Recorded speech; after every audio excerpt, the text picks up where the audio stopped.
पति की बदतमीजियां, बढ़ रहा है दिन प्रतिदिन उसका क्रोध। अब उसके साथ 7 जन्म का तो पता नहीं, पर अब मैं उसके साथ 7 दिन नहीं रह पाऊंगी, मुझे इस बात का जरूर पता है। देखो, जब कोई जीना मुश्किल कर दे, तुम्हारा सांस लेना मुश्किल कर दे, ससुराल में तुम्हें चैन से रहने ना मिले, तुम्हें खाने ना मिले, पीने ना मिले, तुम छत जाके सोचती हो 1 घंटे बैठ जाओ शांति से कम तुम्हारा मस्तिष्क शांत हो, तो वहां बैठने ना मिले, हर एक बात पर रोक लगाई जाए, टोक लगाई जाए, तुम में खामियां निकाली जाए, तुम में कमियां निकाली जाए, यहाँ भी तुम्हारी शिकायत और फोन करके मायके में भी तुम्हारी शिकायत। बात बात पर तुम्हारे मायके से किसी ना किसी को बुलाया जाता है फैसला करने के लिए। क्या फैसला करेंगे? लोग आते हैं, तुम्हें समझाकर चले जाते हैं। जब तुम कोई गलती ही नहीं कर रही तो आखिर तुम्हें समझाकर क्या फायदा? जिसे समझना चाहिए वो नहीं समझता, सारे इल्जाम तुम पर लगाता है। जब ससुराल में दम घुटने लगे तुम्हारा, तुम्हें ऐसा लगने लगे जैसे कि अब मैं मुझसे नहीं होगा, मैं हार गई हूँ, तोड़ता है तो तोड़ दे ये रिश्ता, कहीं तो जाकर सांस लेकर चैन से रहूं मैं 2 दिन। तब मेरी बहनों, आज का यह प्रचंड वशीकरण आपके लिए। इसी ससुराल में राज रानी बनकर रहोगी, इसी ससुराल में राज करोगी, हर कोई तुम्हारी गुलामी करेगा, हर कोई तुमसे बात मानेगा। तो मायके जाने नहीं देगा। तुम मायके जाओगे ना तो 4 लोग जाएंगे पीछे से तुम्हें लाने के लिए कि चलो तुम्हारे बिना घर नहीं लगता। इतना प्रेम करेंगे तुमसे लोग, इतना सम्मान करेंगे। ये जो सम्मान तुम्हारा कम हुआ है ना, यहाँ इज्जत नहीं मिलती है, सभी तुम पर हंसते हैं, ये सब तुम्हारे पति की वजह से। उसने ही तुम्हारी छवि यहाँ इतनी खराब कर दी है कि कुछ नहीं हो सकता तुम्हारा। तुम्हें ऐसा लगता है जैसे कि इसको मेरी इज्जत बढ़ानी चाहिए, तो यही है जो मेरी इज्जत को डाउन कर रही है। मोहल्ले वाले का भी लिहाज नहीं है, कहीं भी तुम पर बरस पड़ता है, सड़क पर झगड़ा करता है, दूसरे के घर जाता है, वहां क्रोध आया तो वहीं लड़ने लगा। तुम्हारे मायके जाता है, वहां नहीं समझता है कि तुम्हारा मान बढ़ाया जाए मायके में, तुम्हारे मायके जाकर लड़ने लगता है तुमसे, झगड़ने लगता है तुमसे। तुम्हारा सम्मान कम होता जा रहा है, खत्म होता जा रहा है। और अब तुम्हें ऐसा लग रहा है जैसे कि मेरा दम घुट रहा हो इस रिश्ते में, तो चलो इस रिश्ते में जान डालते हैं। तुम्हें तुम्हारे ससुराल की रानी बनाते हैं। तुम हृदय पर राज करोगी अपने पति की, ससुराल में राज करोगी।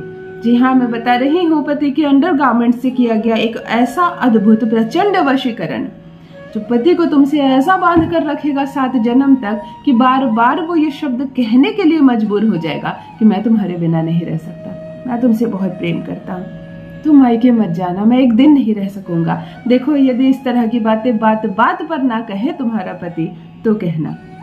जान लीजिए प्रथम मैं कौन हूँ। नमस्कार दोस्तों, मैं हूँ खुशबू सिंह। बहुत स्वागत, बहुत अभिनंदन करती हूँ आप सबका अपने YouTube चैनल ज्योतिष ज्ञान में। कैसे हैं आप और घर में सब कैसे हैं? मेरे कमेंट सेक्शन में जय माता दी, हर हर महादेव अवश्य लिखे हैं, अपनी खैरियत मुझे जरूर बताएं। पढ़ती हूँ हाथ की रेखाएं, पढ़ती हूँ जन्म कुंडली, और आप कुछ ना कहें तो आपका चेहरा भी पढ़ लेती हूँ। करम है, कृपा है ऊपर वाले की, प्रेम है आप सबका। जुड़िए ज्योतिष ज्ञान चैनल से। जो भी नए भाई बहन चैनल पर पहली बार आए हो, मेरे वीडियो को पहली बार देख रहे हो, मुझसे प्रथम बार मिल रहे हो, चैनल को सब्सक्राइब करें, इस परिवार का हिस्सा बनिए। दिल नहीं टूटने दूंगी, एक भी घर नहीं टूटने दूंगी। विगत 15 वर्षों से सफल प्रयास किया जा रहा है ज्योतिष ज्ञान प्लेटफॉर्म पर कि किसी का घर ना टूटे, किसी का तलाक ना हो। मैं रिश्ते को तोड़ने वाली, दिल को तोड़ने वाली, प्यार को प्यार से अलग करने वाली कोई उपाय नहीं बताती हूँ।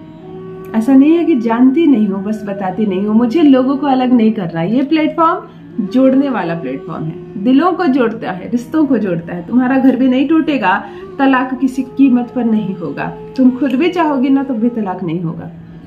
चलो, इसी पति को अपने प्यार में पागल करते हैं। एक छोटी सी बात, ज्योतिष ज्ञान या एस्ट्रो खुशबू सिंह किसी भी चैनल पर मैं नंबर जारी नहीं करती। तो मेरे वीडियो या तस्वीर दिखाकर किसी भी साइट पर आपको कोई नंबर दिखाया जा रहा है, आपको फोन करने के लिए कहा जा रहा है, आपसे कोई भी तरह के पैसे मांगे जा रहे हैं, तो सावधान हो जाना, वो मैं नहीं हूँ। किसी के छलावे में मत फंसना। मुझे बहुत तकलीफ होगी कि मेरे नाम से तुमने कहीं पैसे दे दिए बहुत सारा, तुम्हारा काम भी नहीं हुआ। तुमने कहा दीदी आपने मुझसे पैसे मांगा था, काम नहीं हुआ। हमारी तरफ से कोई नंबर जारी नहीं किया जाता। मैं बार बार बोल रही हूँ, किसी के धोखे में मत फंसना। ये सिर्फ मेरे साथ नहीं हो रहा, बहुत सारे मेरी बहनों के साथ हो रहा है। उनकी तस्वीर दिखाकर अलग अलग प्लेटफॉर्म पर पैसे मांगे जा रहे हैं, तो मेरे साथ भी ये हो रहा है।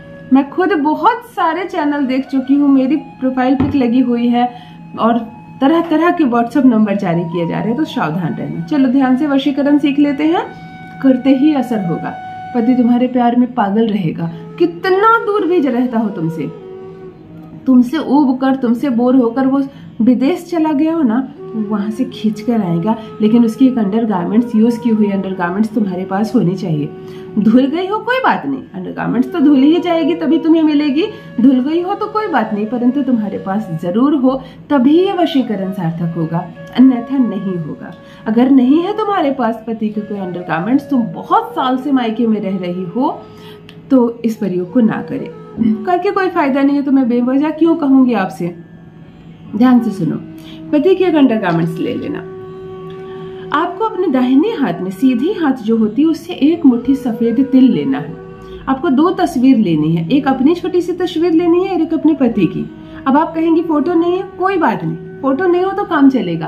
फोटो ना हो तो फोटो, अपनी फोटो तो है पासपोर्ट साइज, उसे रखकर एक सफेद चरखुट कपड़ा, कागज काट लेना, माफ करना कपड़ा नहीं कागज काट लेना, और उसमें लिख देना पति का नाम, नीचे लिख देना फोटो। बन गई वो फोटो। लेकिन फोटो हो तो 100% सार्थक।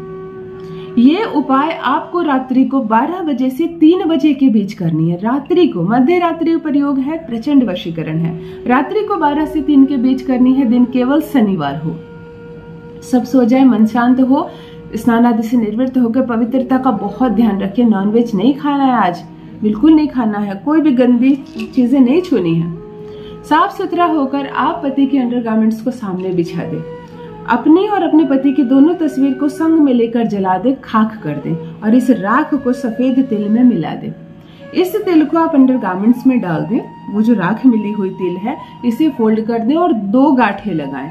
दोनों गांठ लगाते वक्त पति का नाम, अपना नाम ना ले, दोनों गांठ लगाते वक्त पति का नाम ले, और चलिए इसे अभिमंत्रित करते हैं।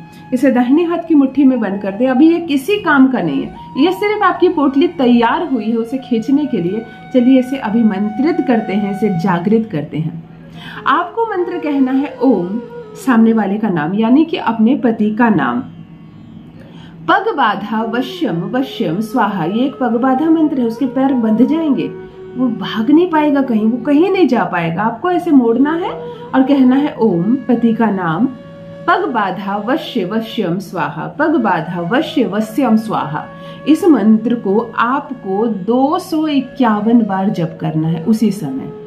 अब ध्यान से सुनो, अभिमंत्रित कर लिया आपने इसे, उसके पैर को बांध दिया आपने, इसे इसी परिस्थिति में खत्म करना है। आप एक मोमबत्ती जलाना, कैंडल जलाना, और किसी भी चिमटे से इस अंडरगारमेंट्स वाले पोटली को पकड़कर संपूर्ण जलाकर खाक कर देना।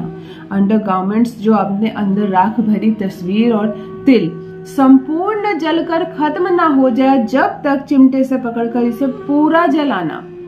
पूरा जलकर ये नष्ट हो जाएगा। इसकी राख को किसी फूल पौधे में डाल देना, थोड़ा जल डाल देना। संसार के किसी कोने में तुम्हारा पति होगा ना, उसके पैर बंध जाएंगे तुम तक पहुंचने के लिए। वो कहीं नहीं जाएगा, जब तक जीवित रहेगा तुम्हारी गुलामी करेगा। अवश्य करे, अपना अनुभव मेरे साथ भी अवश्य साझा करे। बस मेरी बहनों, आज के लिए इतना ही। रखिए अपना ख्याल, रखिए अपनों का ख्याल। बहुत बहुत धन्यवाद।